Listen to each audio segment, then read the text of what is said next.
بسم اللہ الرحمن الرحیم۔ ایک آفر کویسچن تھا کہ اوجڑی کھانے کی کیا شرعی حیثیت ہے۔ دیکھیں مسئلہ یہ ہے کہ جو چیز قرآن کی کسی نص قطعی سے اس کی حرمت ثابت ہو یا ممانعت ثابت ہو اس کو حرام کہتے ہیں۔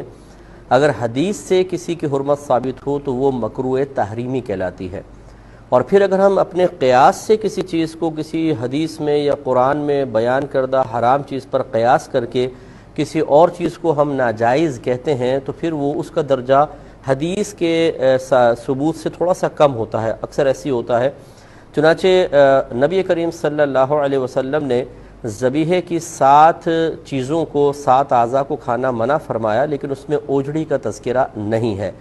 تو علماء نے دلالت النص سے یا قیاس کے ذریعے ان 7 چیزوں پر جب غور کیا تو پتہ چلا کہ ان کا جانور کے اندر گندگی کے ساتھ اتصال ہوتا ہے، یعنی وہ گندگی سے متصل ہوتی ہیں، تو نبی کریم صلی اللہ علیہ وسلم نے انہیں کھانے سے منع فرما دیا۔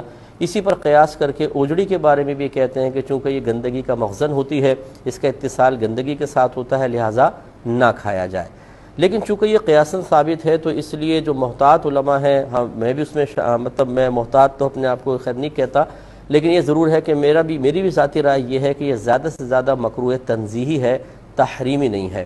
اور خصوصاً ہمارے ہاں معاشرے میں بہت زیادہ اوجڑی کھائی جاتی ہے، بے شمار گھروں کے اندر کھائی جاتی ہے، اور جب کوئی چیز بالفرض اگر اصلاً بھی منع ہوتی، جیسے حدیث میں کوئی چیز منع ہو گئی لیکن لوگوں میں بہت زیادہ عام ہو جاتی ہے تو بسا اوقات اس محظور شرعی جو ممنوع چیز ہے اس کے عام ہو جانے کی وجہ سے اس میں حکم تخفیف پیدا ہو جاتا ہے، یعنی آسانی پیدا کرنا علماء کرام کی ذمہ داری ہو جاتی ہے۔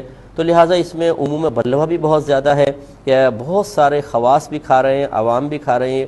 میں 6 سال تک بھاٹی گیٹ میں رہا ہوں، ہمارا جامعہ نظامیہ لاہور میں تھا، وہاں پڑھنے جاتا تھا، تو وہاں صبح ناشتے کے تھال لگتے ہیں، اور بلا مبالغہ میں آپ کو عرض کرتا ہوں کہ ہزاروں لوگ روزانہ کھاتے ہیں۔